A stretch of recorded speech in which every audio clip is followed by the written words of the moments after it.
Тема юбилея республики впервые стала отрабатываться 2 года назад. Отчет этому положил даже не указ президента, который официально объявил грядущий праздник событием федерального масштаба, а, собственно, само начало большой и кропотливой работы. Министерств и ведомств, ученых и строителей, общественников и простых жителей. Конечно, сам дух обновления к 2021 году должен чувствоваться во всем, но прежде всего в культурном плане. У региона есть шанс продемонстрировать себя во всей палитре, представить свою идентичность. Планируется проведение следующих основных мероприятий.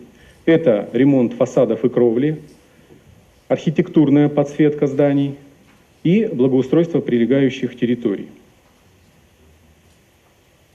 На этот год в план ремонтных работ вошли следующие объекты. Прежде всего, учреждения сферы культуры. Это колледж искусств Республики Коми, колледж культуры Республики Коми. Далее гимназия искусств при главе Республики Коми, Коми республиканская филармония. Вошли также учреждения системы образования республики. Это Коми республиканская академия государственной службы и управления, Коми республиканский институт развития образования. Отдельный блок, как это уже прозвучало в докладе Сергея Витальевича, это памятники архитектуры.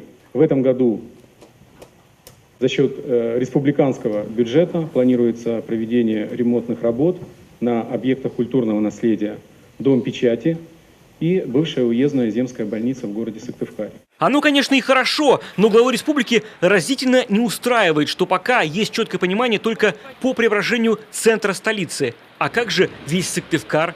Да и где вообще реакция на все эти планы с мест? Оказывается, за все это время муниципалитеты свои хотелки так и не представили, хотя и не исключено, что они существуют.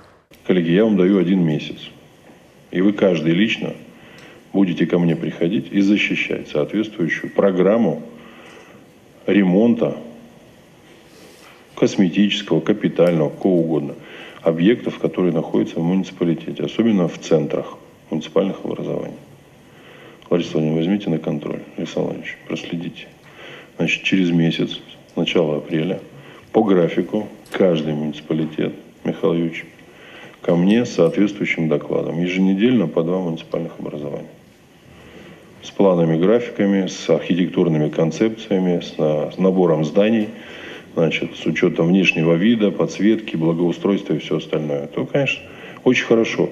Республика делает, значит, социальные партнеры делают, федеральный центр просим, нам помогают, а муниципалитеты-то сами где? Значит, ваша активная позиция. Договорились? Отметьте в протоколе мое поручение. На отсутствие порой понимания в необходимости, куда вложиться и чем помочь, указывают и градообразующие предприятия. У каждого из них есть здоровое желание сделать территорию, на которой они работают, краше и комфортней. Ведь это же забота о собственных сотрудниках и их семьях. Поэтому пока подмечают сами, выходят с инициативой и вкладываются. Территории, естественно, должны заявить, а что вы хотите. Что мы хотим, собственно, видеть, чтобы мы могли быть, естественно, это не только Сыктывкар, куда приедут гости. Гости могут поехать и в этнокультурный парк, который нужно будет проехать, допустим, 2-3 района, да?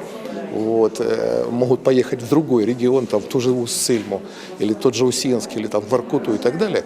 И каждый сегодня должен определить для себя, какую задачу вы сегодня поставите, мы таким образом на вашей территории весь бизнес, вся промышленность будет и участвовать. Существующий неравнодушный тандем бизнеса и власти оценила замминистра культуры России Ольга Ярилова. В Коми она приезжает уже не 1 раз. И за это время изнутри ощутила, как выстроен диалог.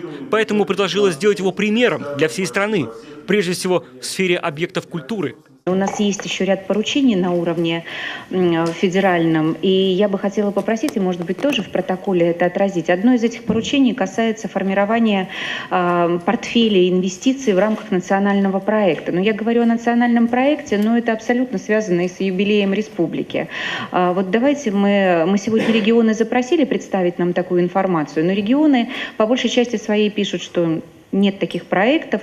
не верю. Вот то, что я сегодня слышу, я уверена, что как раз вот такие проекты, может быть, это не в чистом виде инвестиционный проект. Наверное, в культуре таких много и не будет. Но вот то, что я сегодня услышала, мне кажется, это как раз с нашей стороны, в нашей сфере как раз-таки может войти в портфель инвестиционных проектов. У меня огромная просьба, давайте мы, Сергей Анатольевич, может, на вашем регионе, как пилоте, как примере, да, таком сделаем, такой портфель сформируем для того, чтобы как методические рекомендации дальше это распространять всем субъектам Российской Федерации. Хорошо? Хорошо, принимается. Важным для населения моментом стало и решение включить в список особых мероприятий строительство звонницы на территории Свято-Стефановского кафедрального собора. Владыка Петерим назвал ее шедевром и стройка века. Все-таки 84 мотива. В колокольном исполнении можно будет даже исполнить мелодию Дня Победы. Это важно, потому что 3-й год подряд здесь проходит маршрут Бессмертного полка. Поддержку должен получить и ежегодный крестный ход. Пока он в план не попал, и это расстроило епархию. Но у нас вот регионально, Великорецкий крестный ход, знаете, участвовал сам Святейший Патриарх, не принято. Все-таки к этому вопросу бы вернуться надо.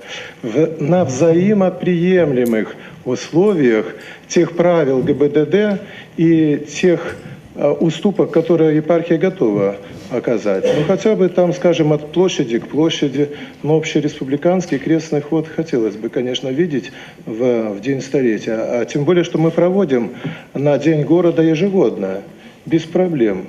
Но когда по тротуару пройти, то мы движение полностью перекроем. А с помощью ГИБДД все-таки мы сделать какую-то траекторию небольшую, повторяю, на взаимоприемлемых условиях. Все-таки вернуться бы к этой теме нужно. Ну и потом обещаю, что будет мой указ всем приходам в этот юбилей, все приходы совершат молебное пение. Все будем молиться, чтобы у нас еще не одно столетие и тысячелетие существовала наша любимая республика.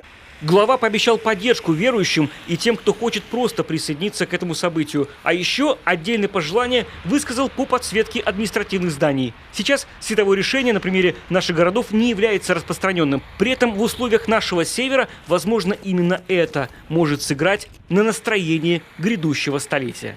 Роман Истомин, Вячеслав Беспалов, телеканал Юрган, Сыктывкар.